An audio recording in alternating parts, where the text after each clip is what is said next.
Projeto Sesc Paraty em Rede apresenta Roda de Escuta, um podcast de debate sobre arte, cultura e sociedade. Boas-vindas a você que nos acompanha e nós começamos agora mais um episódio de Roda de Escuta.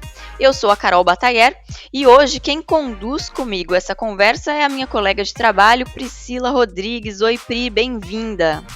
Oi, Carol, tudo bom?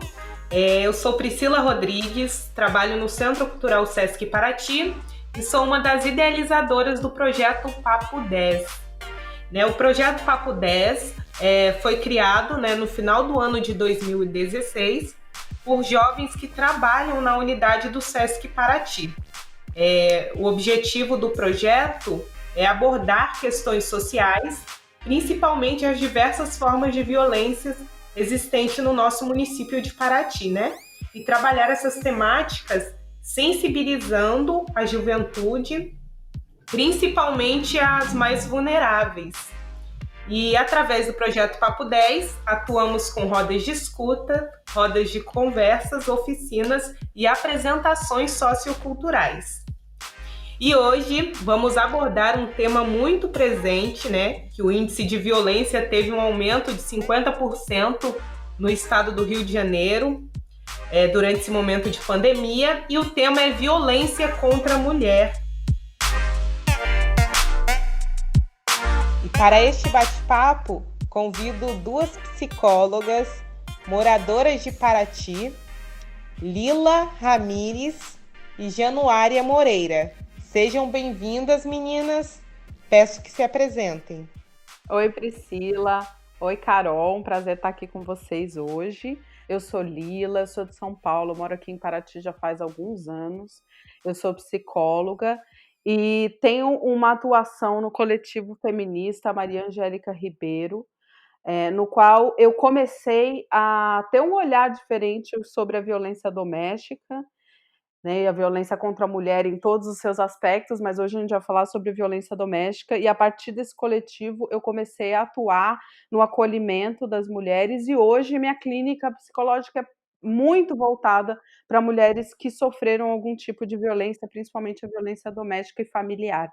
Então a gente vai continuar conversando aí a partir desse meu ponto de vista. Olá, pessoal. Então, eu sou Januária, como a Priscila já mencionou. É muito, muito bom, assim, muito prazeroso estar aqui junto com a Priscila, com a Carol e com a Lila,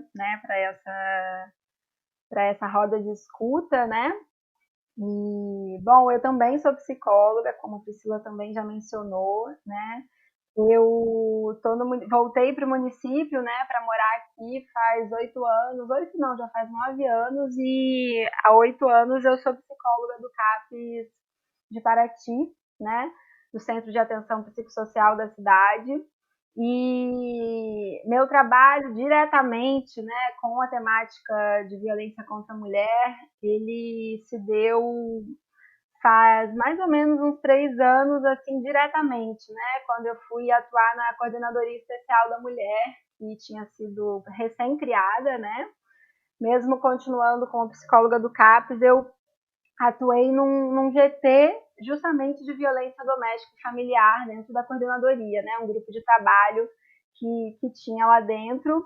Mas a minha relação com mulheres que passam por situações de violência, ela, desde a minha atuação, início de atuação como psicóloga, está presente porque são violências muito mais comuns do que a gente imagina, Então, de uma certa maneira, principalmente também porque o município de Paraty, praticamente o único lugar que tem para atendimento psicológico gratuito é o CAPES, Então, por muito tempo eu foi o único lugar que recebia mulheres, inclusive mulheres que sofriam violência. E agora a gente tem outro espaço, talvez a gente possa falar um pouco mais disso, Mas ainda assim a gente continua recebendo, E daqui a pouco a gente vai poder, acho que, falar um pouquinho mais, mas é um pouquinho isso. Eu espero que a gente consiga ter uma conversa bacana aqui. Com certeza, o assunto vai se estender. E eu queria começar perguntando para vocês, e aí pegando o gancho do dado que a Priscila apresentou sobre o aumento dos casos de violência doméstica nesse período de pandemia. E eu pergunto para vocês duas, por que é que nós temos esse aumento de casos? Então, existem muitas pessoas que estão estudando isso mais a fundo, né? Então tem tido várias lives aí, o momento são das lives, né? Então, assim, tem tido várias especialistas, né? E especialistas também, né? Falando sobre esse crescimento da violência doméstica, né? Durante a pandemia. Mas também não é muito difícil, assim, né? Não precisaria, digamos, de um especialista para falar isso pra gente, porque é só a gente imaginar, né? Uma mulher que já sofria violência doméstica, né? Que eu acho que a gente daqui a pouquinho vai falar um pouquinho mais do que é isso, né?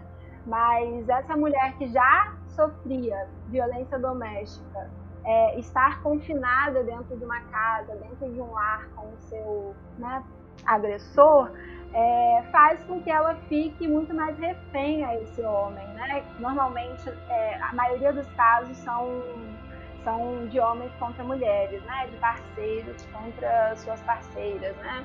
Então, essa mulher ficar confinada em casa, as mulheres que estão precisando estar em casa, né? Que estão tendo, inclusive, a gente pode pensar que ficar em confinamento hoje é um privilégio, né? Porque muitas pessoas precisam sair para trabalhar, né? E a gente sabe que a grande massa aí está, enfim, padecendo.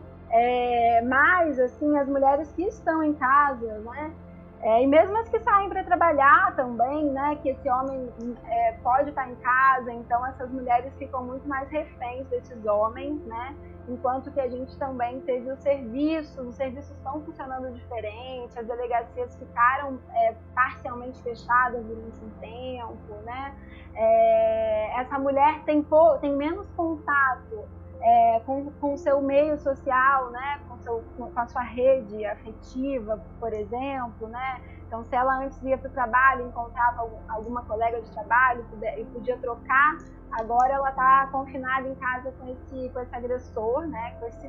Com esse agressor que a gente não pode esquecer que é o cara que muitas vezes ela até ama, tá? Então, assim, é esse companheiro que agride ela e que sim, é um agressor, né? Mas muitas vezes é o agressor que ela gostaria muito de continuar com ele se ele mudasse, por exemplo, né? Ou seja, além de toda essa situação, ela tem uma dificuldade maior em pedir ajuda ou em receber, em ser ajudada. Sim, na verdade, assim, demorou para tomarem uma atitude durante o período de isolamento, de quarentena, né? Os órgãos competentes, né? Agora, por exemplo, que o Estado do Rio, por exemplo, vai lançar um decreto, né? Que ainda está em trâmite, mas para que essas mulheres que são vítimas de violência tenham um suporte diferenciado, por exemplo, sabe? Possam ter um acesso mais facilitado aos serviços, como cesta básica, kit de higiene, uma verba, por exemplo. Então, assim, demorou para que os municípios e estados olhassem para isso com mais seriedade, né? Pensando que sim, é um momento muito particular, né? Mas é necessário olhar para isso porque a violência, quando ela não é vista, né, ela acaba, sim, acometendo muito mais, né, as pessoas. Eu acho legal pensar, assim, que como os serviços estão, né, como a Januária falou, os serviços estão diminuídos, né, vamos dizer, estão funcionando de uma maneira diferente, muitos serviços estão funcionando, de denúncia, por exemplo, estão funcionando online, e isso já, por si só, restringe um pouco o contato com, né, a possibilidade de várias pessoas que não têm acesso à internet ou que não têm o domínio daquele acesso, né?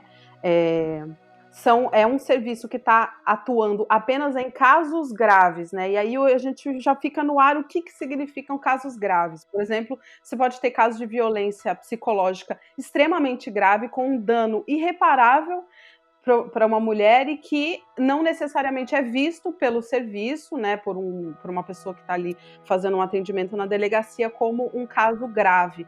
Então, eu acho que realmente é esse ponto, né, da falta de uma diversidade, né, de tipos de acesso que a mulher possa ter, né, e de um olhar específico para esse momento agora de muita vulnerabilidade, está realmente fazendo com que a violência fique muito elevada nesse momento, né? Ô Lila, você tocou num ponto que é muito importante da gente ressaltar. Quando a gente fala de violência doméstica, a gente pensa muito na agressão física, né? É uma tendência natural a se pensar na agressão física, mas existem outros tipos de violência doméstica. E aí eu percebo que também na fala da Januária tem algo importante, quando ela fala sobre se o poder público viabilizar cestas básicas, acesso a algum tipo de renda, isso é uma forma de garantir que a mulher consiga se livrar de um tipo de violência também, né? Sim. Eu acho legal a gente fazer uma caracterização básica, então. Acho que eu posso começar e a Janu vai me interrompendo se ela precisar. Então, a violência doméstica e familiar contra a mulher, ela é qualquer tipo de ação ou omissão que é baseada no gênero, né, que vai causar morte ou lesão ou sofrimento físico, sexual ou psicológico, dano moral ou patrimonial. O que tudo isso significa? Né? A violência doméstica ela é praticada por alguém da família da vítima. Né? A gente está falando principalmente, a gente vai falar hoje, de violência contra a mulher, porque a principal vítima da violência doméstica e familiar é a mulher. E o principal algoz, né, a principal pessoa que agride é o homem. Né? E esse homem pode ser, normalmente é o marido, o companheiro, o namorado, né? Mas muitas vezes ele é um tio, um irmão, às vezes um amigo, aquele amigo muito próximo que a família confia e traz para dentro do seio familiar. Esse também pode ser pode vir a praticar uma violência, né? E essa violência, ela pode ser de diferentes formas. Ela pode ser física, né? Quando há soco, tapa, empurrão, beliscão, qualquer tipo de agressão física é considerada violência doméstica, tá? Praticada uma vez ou várias vezes contra uma mulher, tá?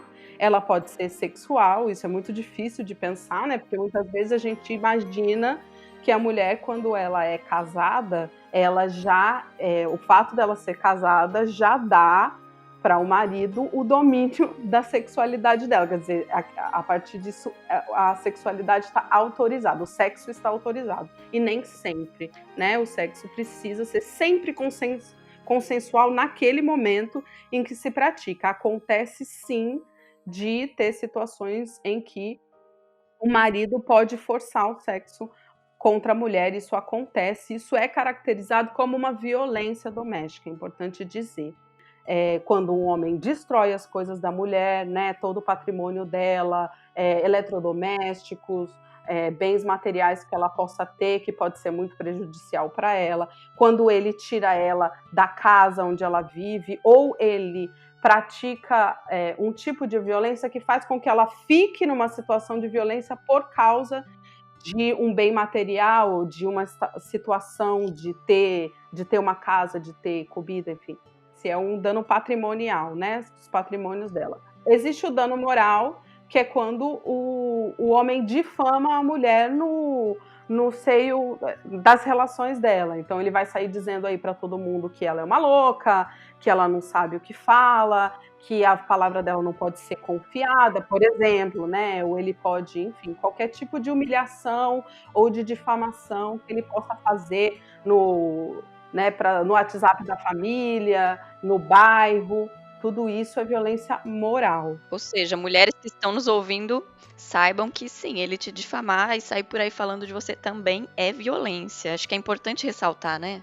Sim, é importante ressaltar isso. Um homem que controla o aparelho celular da mulher, por exemplo, isso configura como uma violência patrimonial? Ele pegar e não deixar ela atender ou controlar com quem ela fala? Sim. Isso é um tipo de violência patrimonial e também psicológica, né? Porque acho que é importante a gente saber que tudo isso é muito didático, né? As violências, elas acontecem todas ao mesmo tempo, as coisas estão misturadas e é difícil entender, né? Eu deixei a violência psicológica para o final, porque ela é um pouquinho mais difícil, às vezes, da gente entender que está vivendo, é difícil de entender que a amiga está vivendo, saber detectar, né? Então, a violência psicológica, ela pode vir na forma de chantagem, isolamento social, ameaça verbal, rejeição, controle, né, manipulação, humilhação. Então, todos esses mecanismos, né, que fazem a mulher começar a duvidar de si mesma, não saber direito o que é a realidade, achar que tá louca, começar a comprar esse discurso de que ela tá louca, que na verdade aquilo não era violência, ou melhor, eu fiz alguma coisa de errada que fez ele ficar nervoso. A violência psicológica, ela leva à culpa, ela conduz a mulher a se sentir culpada. Pode conduzir a mulher a se sentir culpada. Acho que é importante pensar numa perspectiva psicológica que a violência, né, a violência psicológica, ela pode ser sempre muito grave, né? Tão grave quanto o sofrimento físico. Importante lembrar que ela está quase sempre presente. Se tiver uma violência de algum outro tipo, moral, patrimonial, física, vai ter sempre uma violência psicológica envolvida, com mais ou menos prejuízo da mulher, né? E é importante lembrar também que a violência psicológica, ela muitas vezes vai aparecer para as pessoas que estão vendo, né, como sintomas de depressão, suicídio, uma dependência de álcool, por exemplo, uma ansiedade, estresse pós-traumático. Então, quem está de fora começa a detectar muitas vezes esse tipo de sintoma e não sabe direito que a mulher está vivendo uma situação de violência porque ela não aparece com roxo, né? Mas ela está vivendo uma situação de violência grave. E importante muito para encerrar essa minha fala, lembrar que as crianças que estão vivendo numa família em que isso está acontecendo também estão vivendo uma situação de violência psicológica, né? E mesmo que a gente ache que eles não percebam, as crianças percebem as coisas, né? Então as crianças também estão vivendo uma situação de violência psicológica, presenciando a mãe viver isso, né? Isso tem consequências e tem sintomas nas crianças também, tá? Januária, você foi articuladora social, né, em 2019 da Coordenadoria Especial da Mulher. Eu gostaria que você contasse um pouquinho sobre esse perfil das mulheres atendidas. Então, Priscila, essa pergunta é bem bacana. Eu acho que ela engloba tanto a Coordenadoria da Mulher, né, quanto o próprio CAPES, que é o Serviço de Saúde Mental do município. Mas, enquanto eu estive na Coordenadoria da Mulher, né, que foram 2 anos e 3 meses, a gente não realizava o atendimento psicológico dessas mulheres lá, diferente do que hoje acontece. Hoje tem uma profissional que faz atendimento psicológico direcionado para esse público, né? Digamos que foi, né, que a gente pode considerar isso uma conquista, né? Mas essas mulheres eram atendidas justo no CAPES, né? E acabou que por uma dinâmica mesmo, por eu já estar na coordenadoria, né? Colaborando aí muito mais para a questão do fortalecimento dessa rede de atendimento, né? A mulher, a rede intersetorial, então eu ajudava nessa articulação, ajudava a pensar como essa rede poderia funcionar melhor, né? E justamente por isso acabou que é bem estranho falar isso, tá, gente? Porque o correto não era que fosse assim, o correto era que tivessem profissionais exclusivos para cada serviço, com dedicação exclusiva, porque o serviço fica muito mais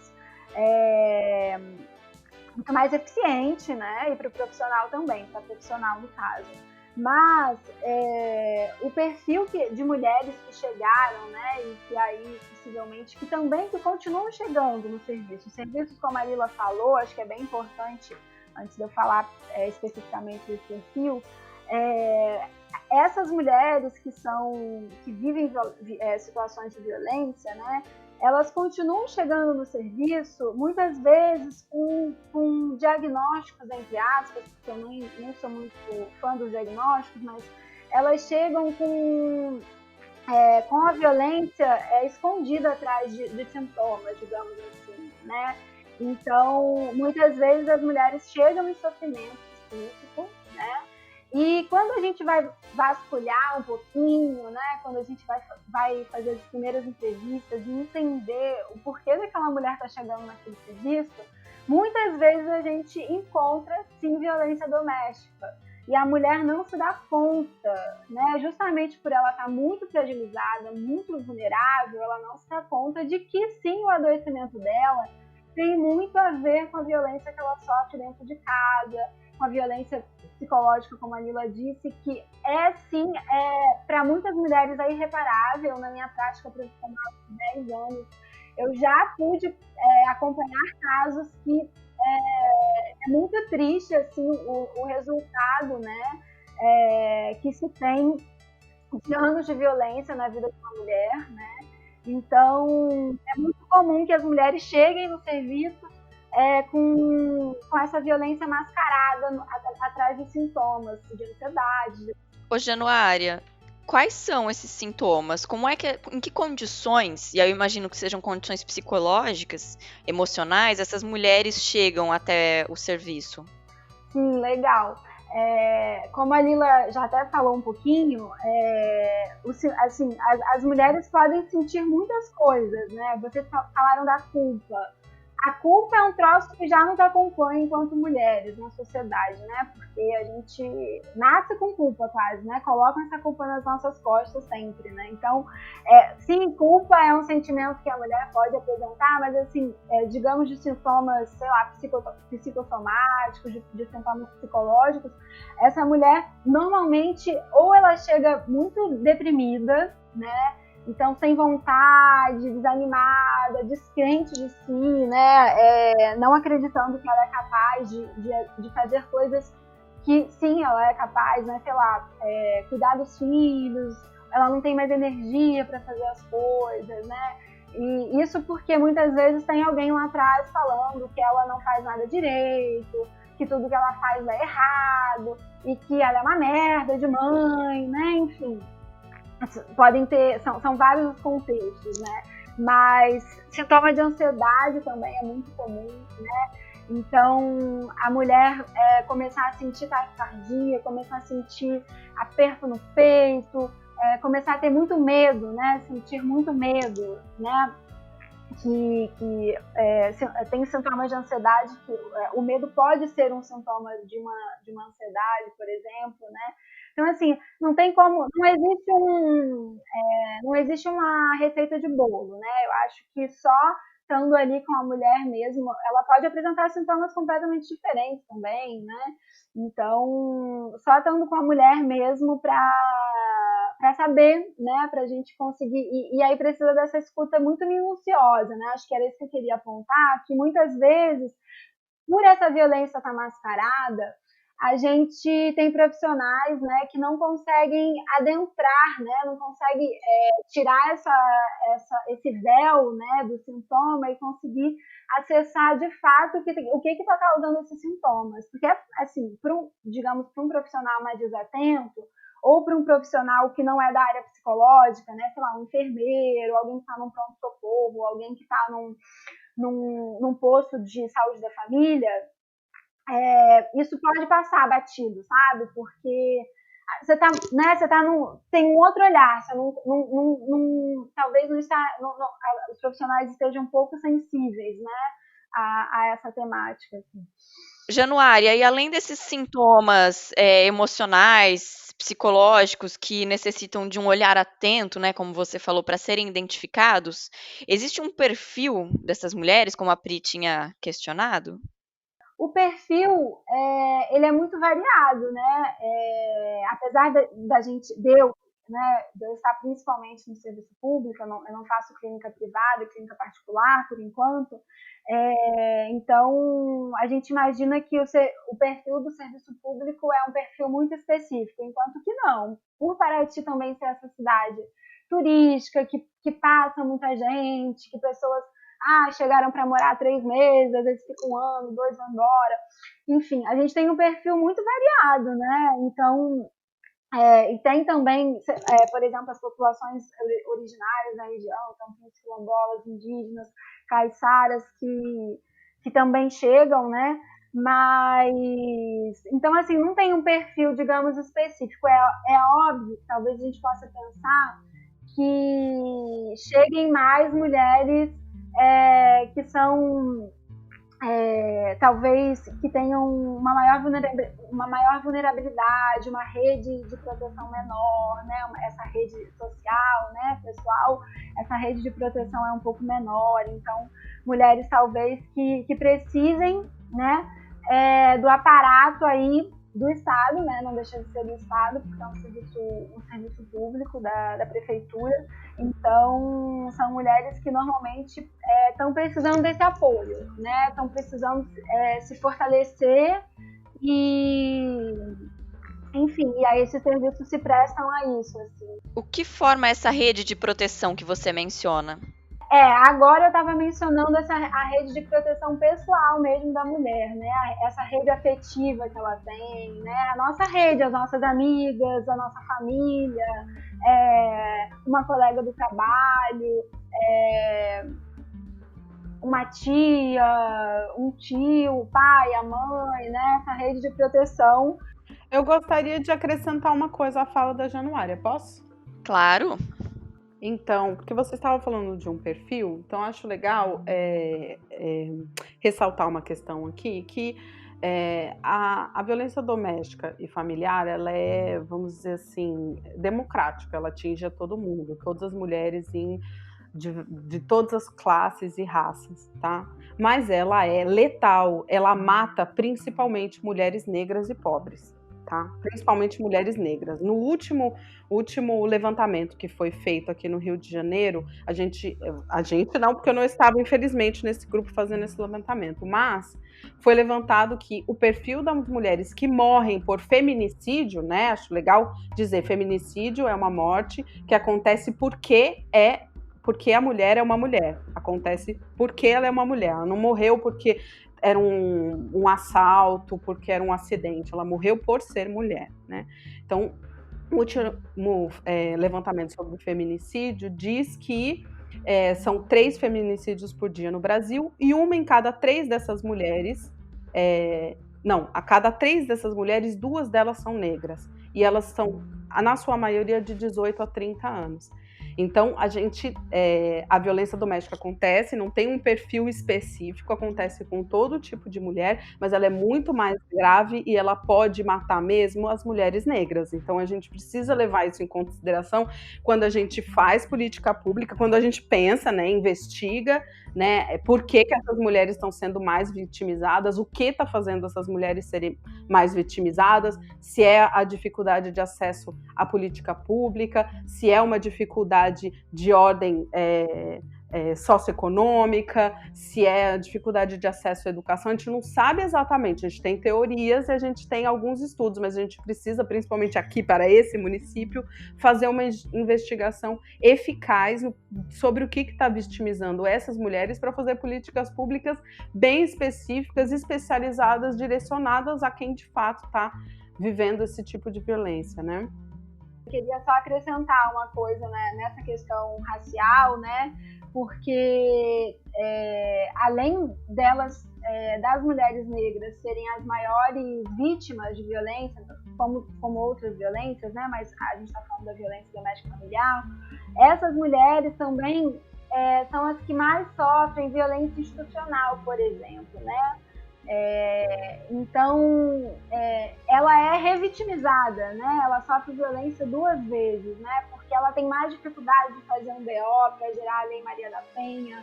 Quando ela for ter uma audiência, ela vai sofrer o racismo institucional, que a gente sabe que a justiça né? Além de ser machista, é racista. Então, essa mulher negra, né?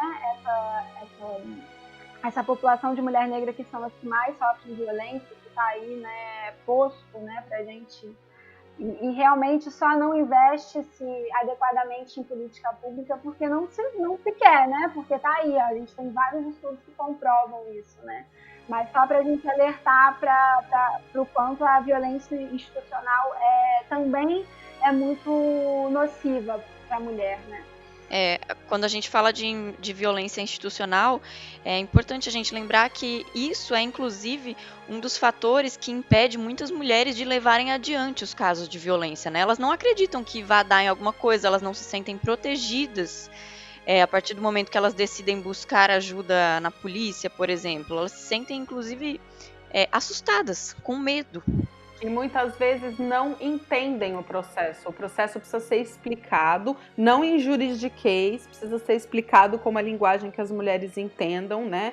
Elas precisam ser levadas passo a passo pelo processo, com bastante informação, com a ajuda de um sistema que também inclui uma capacitação para ela estar nesse espaço, né? Porque esse espaço precisa estar a serviço dela e não o contrário. Esse agressor, ele traz algum histórico de violência, né? Porque tem um dito que o oprimido vira o opressor, né? E também se ele traz algum problema psiquiátrico ou, né, cultural mesmo, enxergarem a mulher como uma propriedade deles. Queria que contasse um pouquinho sobre isso.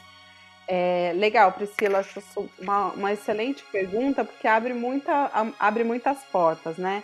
É verdade que existe uma correlação, né, comum entre pessoas que sofreram uma violência e vão perpetuar uma violência futuramente na vida delas, né? Principalmente isso a gente fala.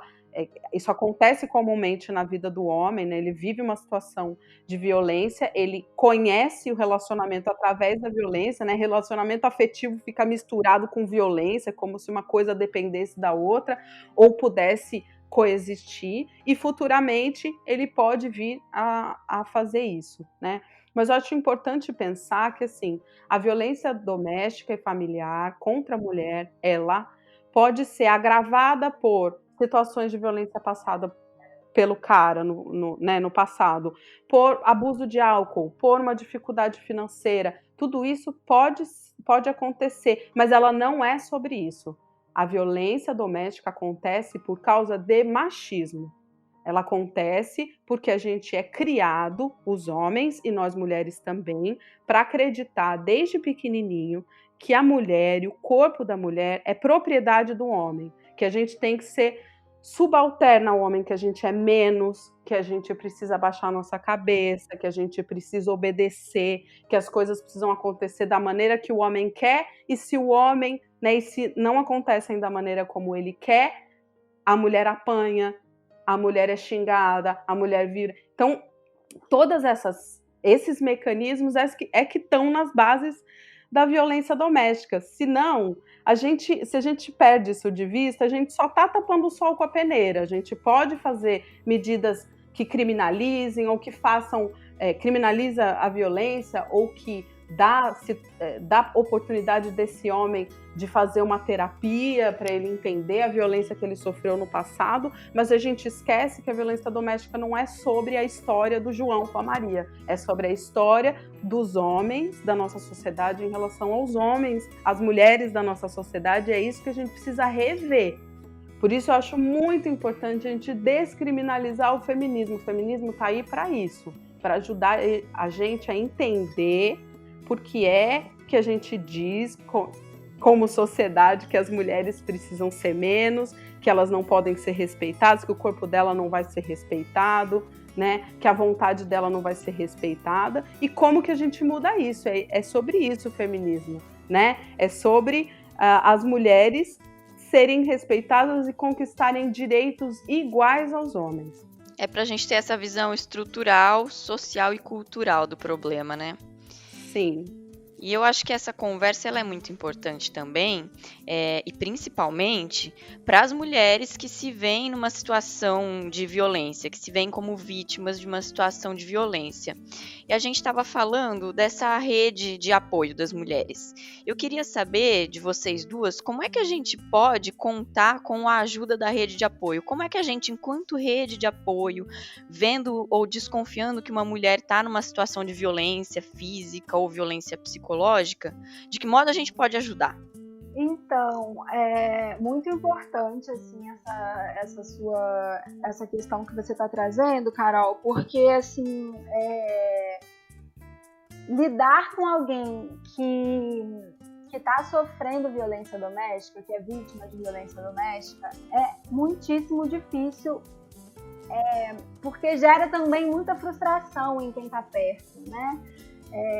Porque muitas vezes é um círculo vicioso, né? Muitas vezes essa mulher permanece nessa violência, né? Nessa relação violenta durante muito tempo, né? Enquanto que a gente que está de fora, a gente quer abrir a cabeça da pessoa, né? Da amiga, da irmã, da paciente, e falar: cara, né? Cara não, mana, não é assim, né? Por favor, saia dessa relação, enquanto que a gente na experiência vê que na experiência profissional e na nossa vida pessoal, todos vocês devem ter uma amiga que vive uma relação violenta com o parceiro, né? Com o marido, ou já vivenciou isso na vida, né? Então, assim, a gente não passa a nossa vida sem ter alguma mulher perto da gente que sofreu violência doméstica ou que sofre violência doméstica, né? Então, exatamente, Carol, infelizmente. Então, o que eu diria para essa rede de apoio, digamos assim, né, é que a gente precisa estar presente e estar ali, disponível para aquela mulher, né? Porque ela pode precisar da gente a qualquer momento, nem que seja para desabafar, nem que seja para vir passar uma noite na nossa casa, ou que, sei lá, emprestar uma grana para ela comprar alguma coisa, né? Mas não é fácil conviver dentro não, né? Mas não é fácil conviver com uma mulher que vive violência, né? Mas eu diria que essa rede de apoio, ela é muito importante, que ela permaneça, né? Que ela continue quente, né?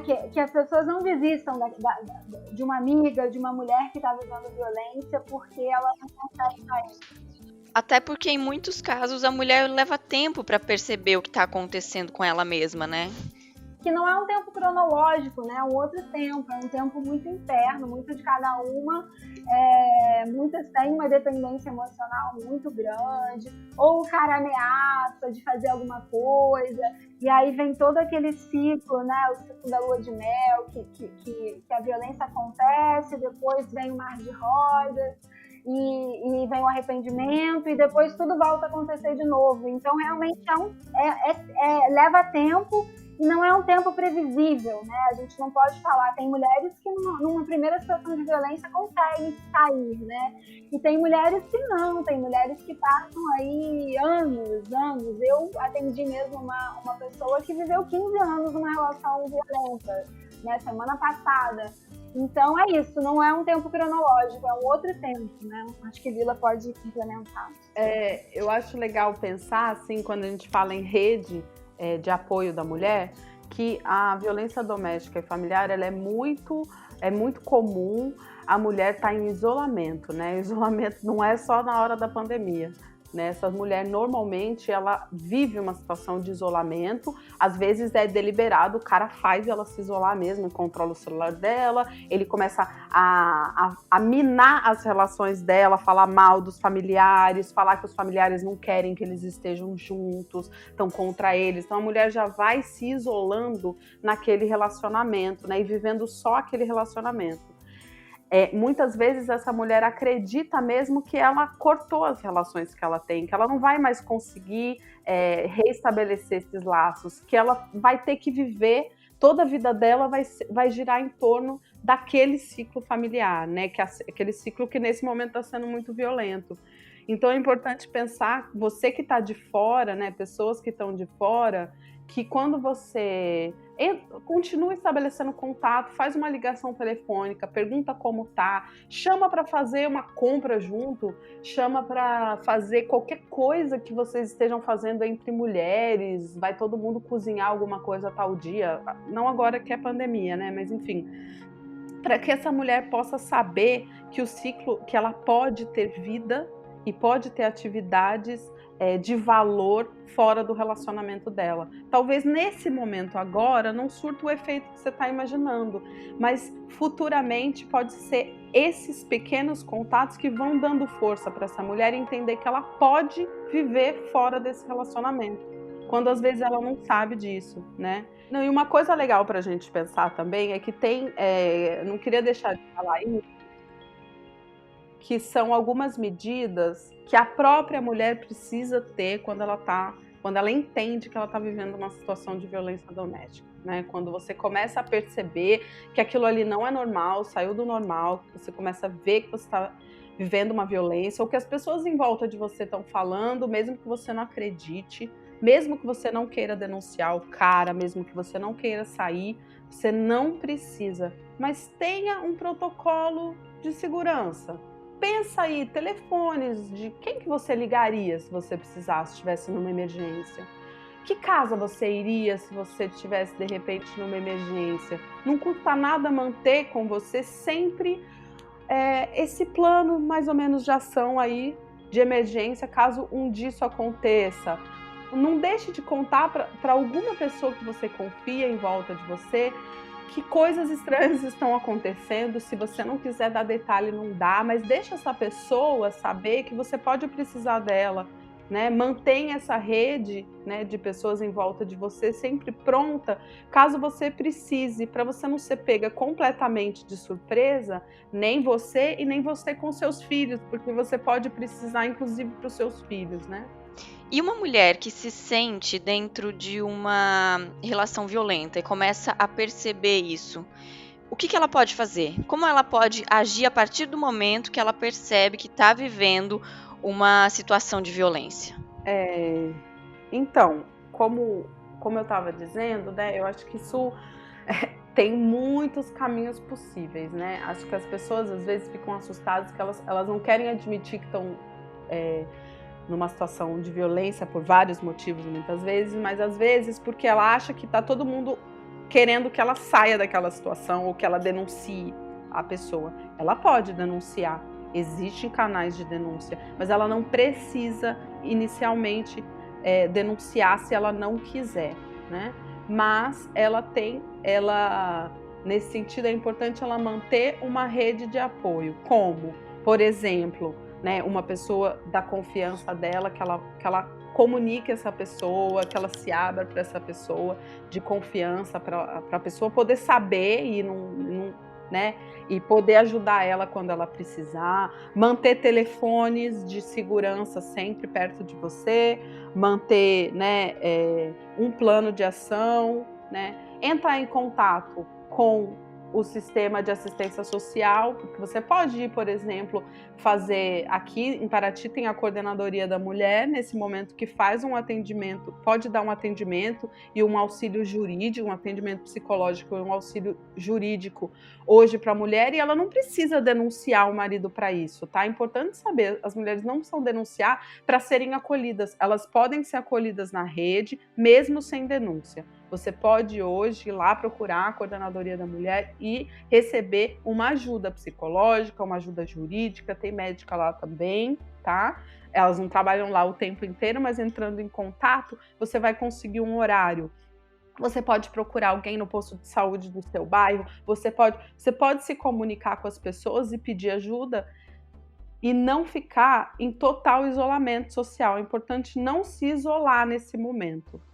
A violência, né, contra a mulher, ela é vista, na maioria das vezes, como uma forma privada, né? Tem até um dito, briga de marido e mulher não se mete a colher. Mas não, a gente tem que meter essa colher sim, e ela tem que ser vista como uma forma pública. Então, eu queria que vocês contassem um pouquinho, né, como que deixa essa privação e abrange o olhar das pessoas para que vejam dessa forma pública e que meta essa colher sim, né? Denuncie sim. Conte um pouco pra gente. Legal, Priscila, ótima sua colocação, porque eu ia inclusive complementar o que Lila disse, falando dessa vergonha que as mulheres têm muitas vezes de assumir que elas vivenciam violência doméstica em casa, né? Exemplo disso, e aí vai de encontro com o que Lila falou anteriormente sobre a violência doméstica, digamos, ser democrática, entre aspas, isso significa que ela sim atinge mulheres de várias classes sociais, e de raça diferente, mas a gente sabe que existe aí uma particularidade, e como a gente já falou, um número muito maior com mulheres negras, e aí sim, independe se são mulheres negras ricas ou pobres, né? Mas o que eu queria trazer assim, nesse contexto é de que mesmo mulheres muito instruídas, digamos assim, né, elas têm vergonha de assumirem que estão numa relação violenta.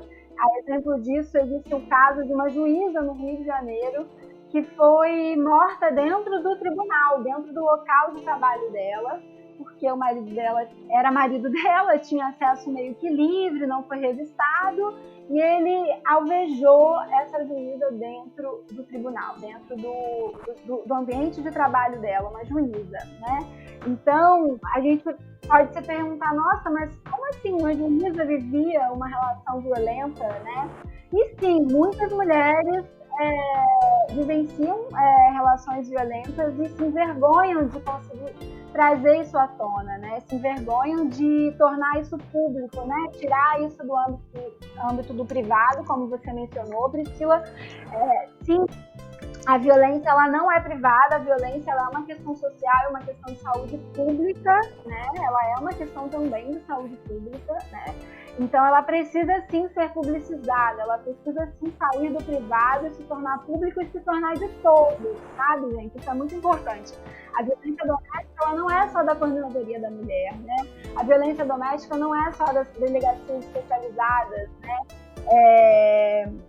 E a violência doméstica ela é de todo mundo, como a Mila falou, ela é do postinho de saúde, então a mulher precisa chegar no postinho de saúde e ela precisa ter essa abertura. Se ela vai falar sobre isso ou não, é uma escolha dela, mas ela precisa ter a abertura de saber que ela pode, se ela sentir necessidade, de falar sobre aquilo ali, né? Mas aí, comentando um pouquinho o que você trouxe, Priscila, dessa frase tão emblemática e tão conhecida de todas nós, né? Que briga de marido e mulher não se mete a colher. É uma frase que vem caindo, né? Eu acho que daqui a um tempo a gente não vai mais ouvi-la, porque a gente tem a sociedade tem tido mais contato com essa temática, né? E a gente ainda ouve isso, né? Isso ainda acontece, sim. Mas a gente precisa sim meter a colher, porque é uma questão social, é uma questão de saúde pública. Não dá para a gente se calar diante de uma violência quando a gente percebe que ela está acontecendo, mas a gente percebe que a gente percebe não, a gente está sendo conivente de uma certa maneira. Eu acho que então essa frase, né, briga de marido e mulher não se mete a colher, ela precisa realmente sair do nosso cotidiano, né? E a gente inclusive tolir as pessoas quando as pessoas mencionarem ela como uma ordem do dia, como uma coisa muito naturalizada, porque a gente não pode naturalizar a violência, justamente, né, eu estava falando que se a gente tem uma pessoa que a gente sabe que sofre violência toda semana, sei lá, toda quarta, quinta-feira, o cara chega bêbado e bate nela, que não é justificativa nenhuma, só estou mencionando porque é muito comum, por exemplo, em dia de jogo, que é quarta-feira, as mulheres apanharem, né? Isso está, inclusive, nas estatísticas. Foi uma leitura minha, mas eu cheguei a essa conclusão, tá, gente? Porque lá, de quarta para quinta, tem um boom de denúncias, né, no relatório lá do Instituto de Segurança Pública. E aí eu deduzi que é por isso, porque tem o jogo, né? Não que justifique nada, só que é um evento social, um fenômeno social que muitos homens se juntam, que muitos homens bebem e que muitos homens voltam para casa e agridem suas mulheres. Não por causa do álcool, mas sim porque, né, como foi falado anteriormente, os homens acham que eles têm esse domínio sobre o nosso corpo. Então ele chega em casa e ele quer transar com a mulher dele tá dormindo depois de ter feito os dois filhos dormir, sabe, essas coisas. Então assim, se a gente escuta toda semana a nossa vizinha apanhando A gente pode pôr um bilhetinho debaixo da porta dela na hora que o cara sai para trabalhar, ou a gente pode encontrar com ela e falar, olha, se você precisar de alguma coisa, eu tô aqui, né? Você pode, inclusive, ligar para a polícia bater lá. Isso é bem complicado, porque se a gente não tem uma rede funcionando, uma rede de atendimento à mulher, né? Uma rede funcionando efetivamente, o risco dessa mulher, às vezes, voltar para casa ou desse cara não ficar preso é muito grande, assim, mas a gente também não pode ter medo de denunciar, né? Eu acho que também é um dever social nosso. E como a Lila falou, nem sempre a mulher quer uma denúncia, né? Às vezes ela quer saber que você está ali se ela precisar. Em alguns casos, a mulher só precisa se fortalecer, retomar a autoestima, o poder dela, para ela conseguir sair, né? Não necessariamente buscando os meios policiais. Sim, com certeza. Como a Lila também já mencionou isso, né? Muitas vezes, inclusive, as mulheres não querem finalizar essas relações, tá, gente? Então, assim, elas querem que o cara melhore, por exemplo, né? Elas querem que ele pare de bater nelas, né? Elas querem que eles parem de humilhá-la, né? Humilhá-las. Então, assim, muitas vezes essas mulheres querem permanecer dentro das relações, elas falam, eu amo esse homem, né? E outras, inclusive, né, lembrei do caso de uma senhora que eu acompanho, que ela não separou desse homem que ela estava junto há anos, né? Um casamento, o primeiro homem da vida dela, tal. Mas ela conseguiu se impor diferente na relação. Não estou dizendo que isso aconteça com todas as mulheres, tá, gente? Nem que isso seja possível para todas as mulheres. Mas o acompanhamento psicológico colaborou para essa mulher conseguir se impor diferente nessa relação. E o que fez, né, o que acarretou com que ela passasse a sofrer menos violência psicológica dentro da casa dela, porque ela conseguiu, digamos, contornar a situação de uma outra maneira, né? Ela conseguiu se impor ali na relação de uma outra maneira. Ela até gostaria de se separar, mas eles não têm condições materiais para isso e acabam vivendo juntos, mas ela consegue ter um pouco mais de qualidade de vida, mesmo estando nessa relação, uma relação de merda, né? Ela consegue ter um pouco mais de qualidade de vida dentro desse lar, dessa casa, né? E muitas vezes isso, as mulheres, elas não querem se separar, elas querem continuar com aquele homem desde que eles mudem, né? E aí também é um puta trabalho, às vezes, fazer com que a mulher entenda de que aquele cara não vai mudar, a não ser que ele busque ajuda, que ele queira, né?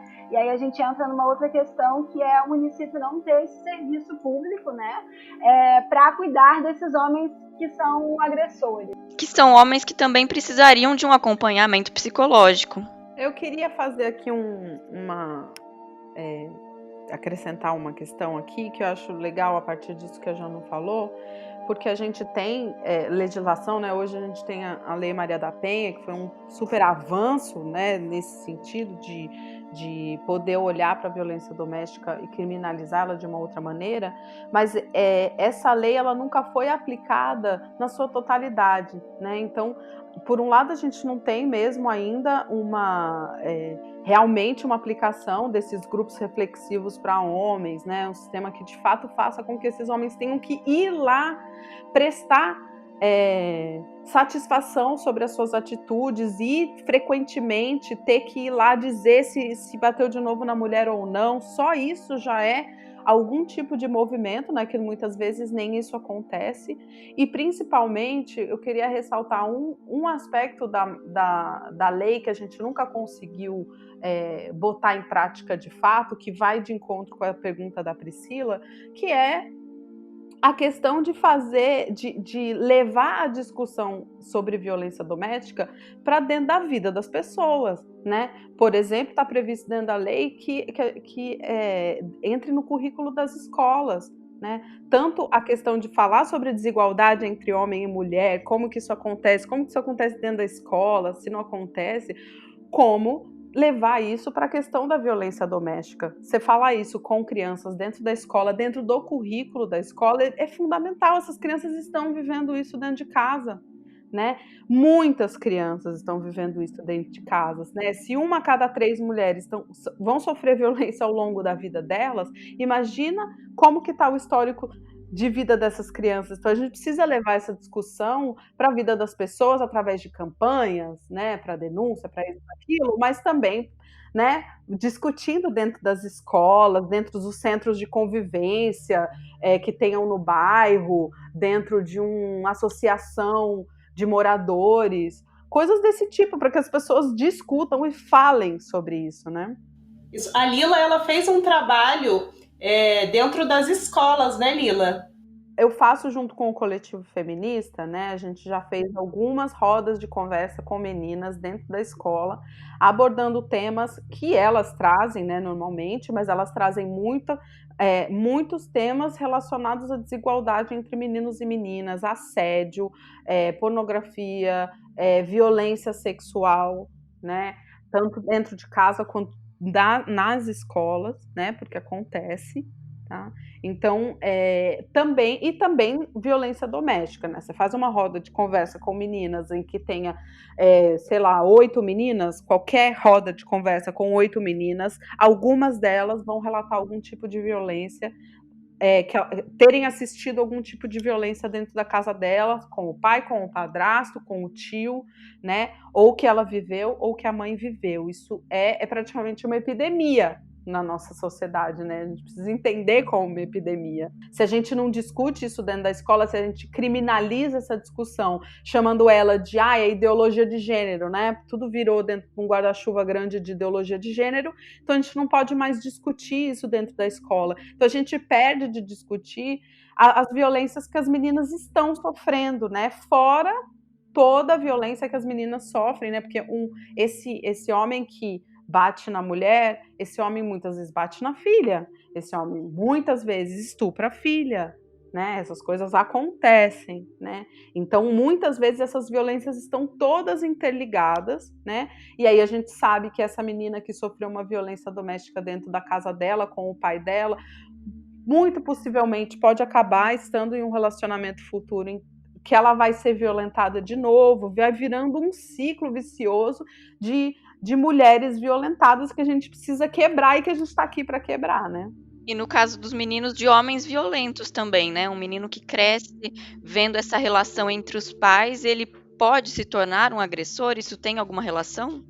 Eu acho que sim, né, Lila? Na verdade, assim, acredito que possa haver dois extremos aí, e lógico que um meio do caminho, né? Mas assim, tem homens que vivenciaram violência dentro de casa, né, através dessa experiência do pai e da mãe, e que abominam isso, né, e que conseguiram, por algum motivo, e aí são recursos muito pessoais mesmo, né, ou porque tinha alguém que dava suporte, ou porque a mãe conseguia, enfim, ter um diálogo maior com esse menino. Tem homens que abominam a violência, né, e que, inclusive, reproduzem, falam, né, que não querem reproduzir a violência que viveu dentro de casa com a sua família, né. Em contrapartida, a gente tem, sim, homens muito violentos, e quando você vai colher a história deles, quando você vai mapear a história desse homem, foi uma história... eu sempre lembro dos casos, né, porque, enfim, não tem como, porque as histórias marcam muito, né, mas lembro de um pai que era muito violento com seu filho, e aí ele chora muito, né, quando ele lembra que ele apanhava muito do pai dele, né, que o pai dele empurrava ele com correia, com fio. Então, é isso, a violência, sim, ela pode ser reproduzida, né, a gente costuma falar que a violência, ela é transgeracional, então ela passa, sim, de uma geração para outra. Então, mulheres que viveram situações de violência enquanto crianças, enquanto filhas, podem, sim, né, como Lila mencionou, reproduzirem relações, aceitarem, tolerarem muito mais relações violentas do que outras mulheres que talvez não tiveram essa vivência, né? E a mesma coisa com os homens, né? Januária, tem alguma dica para se trabalhar essa temática de violência contra a mulher já com crianças desde pequeno? Não sei se teria, eu desconheço, tá, Priscila, algum material que trabalhe exatamente essa questão da violência doméstica. Existem materiais próprios para idades, inclusive idades bem, para crianças bem pequenas, que, por exemplo, que abordam a questão do abuso sexual, né? existem esses materiais para os pais, para educadores trabalharem. Como a Lila disse, isso deveria ser, inclusive o abuso, né, deveria ser trabalhado isso dentro dos ambientes escolares, né, e dentro das famílias também, né, porque você sempre lembrar que para sua filha, por exemplo, que ninguém pode mexer na perereca dela, né, na vagina dela, na vulva dela, é uma coisa importante, por exemplo. Ela precisa saber disso desde pequena, porque a gente sabe pela estatística que a chance dela sofrer um abuso é muito grande, né? Então, mas eu desconheço, assim, materiais específicos que trabalhem com isso, mas eu diria que a gente precisa fazer de tudo para ter uma relação mais igualitária possível dentro do nosso ambiente familiar, para que os nossos filhos possam crescer, né, já dentro disso, né, já é óbvio que existe toda uma sociedade que está aí para dizer o contrário, né, mas a gente sabe o poder que a educação familiar tem na vida de qualquer ser humano, né, essa educação que a criança vivencia dentro de casa. Então eu acho que os pequenos detalhes vão fazendo a diferença, né? Então, por exemplo, nunca se falar que a mamãe é a nossa cozinheira, sei lá, coisas bobas que a gente acha ou a mamãe é a faxineira da casa. Coisas que parecem bobas, né, mas não são, porque vão construindo uma ideia do que é ser mulher. Vai construindo esse imaginário coletivo de que, né, vai contribuindo para esse imaginário coletivo de que existem coisas dentro de casa que só a mamãe faz, igual a só as mulheres fazem, né? Enquanto que não, enquanto que sim, o papai faz comida, a mamãe, ou eu tô falando de uma família entre aspas tradicional de homem e mulher, né? Mas isso também vale para relações lésbicas, né? Relações homoafetivas, que a gente pode reproduzir essa visão muito machista e patriarcal também em relações que não são heterossexuais, né?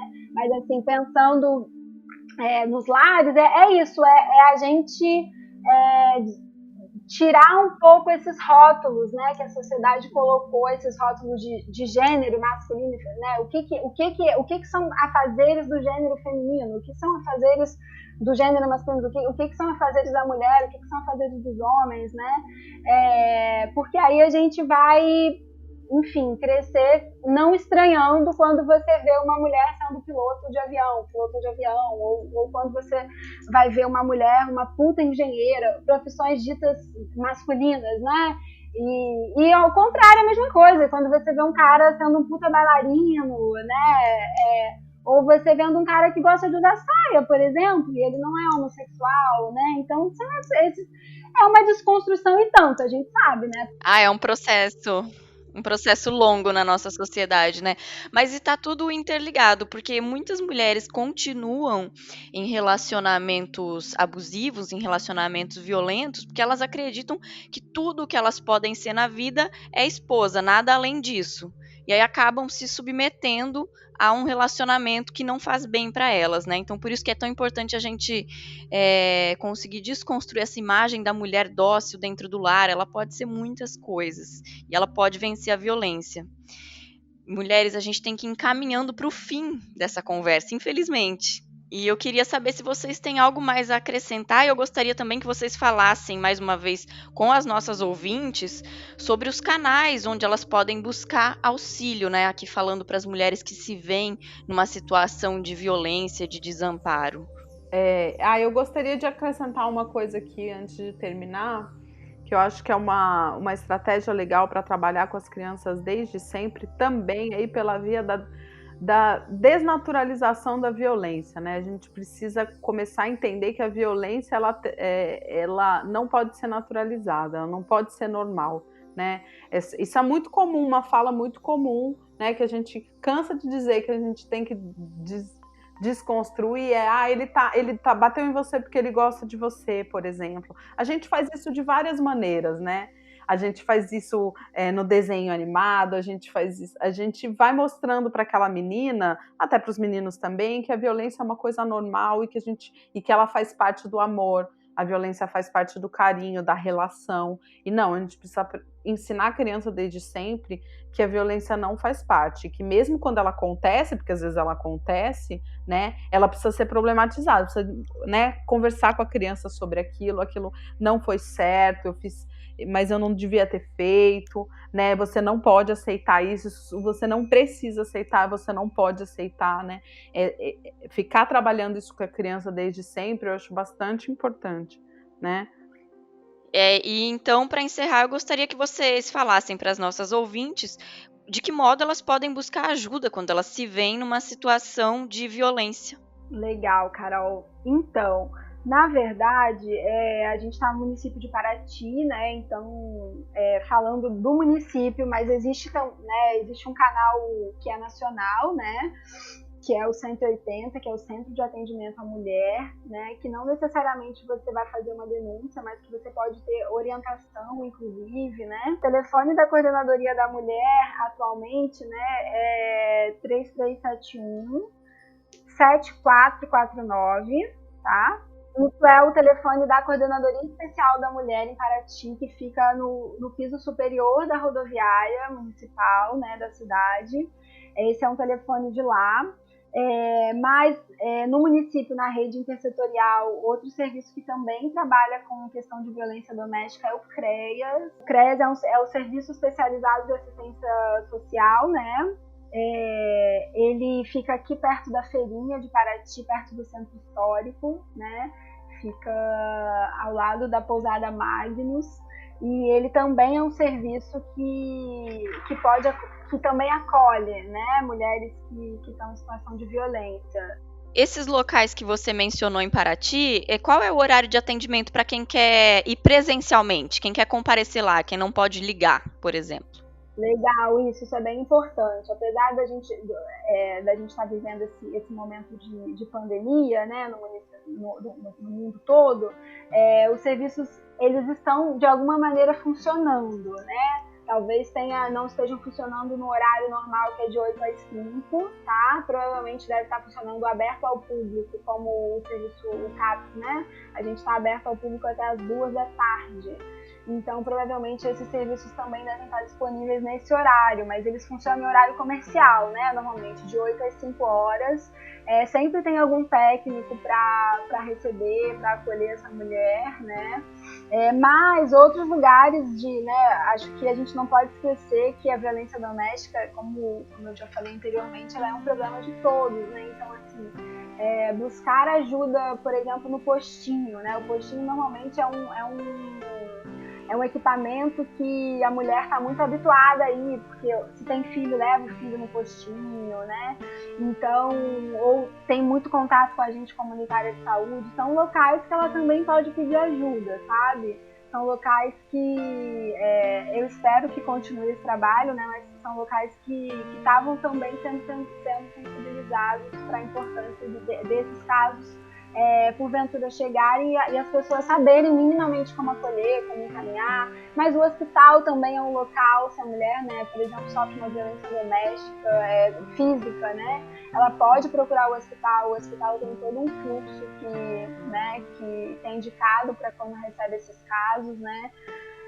Infelizmente, a mulher precisa falar que ela sofreu violência doméstica, porque, como eu falei, existem profissionais que, às vezes, tá ali na cara da pessoa e a pessoa não se dá o trabalho de perguntar como a pessoa se machucou, por exemplo, né?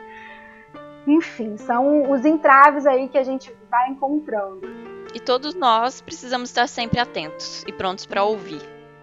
Pri, você gostaria de acrescentar mais alguma fala, alguma informação? Então, eu gostaria de agradecer.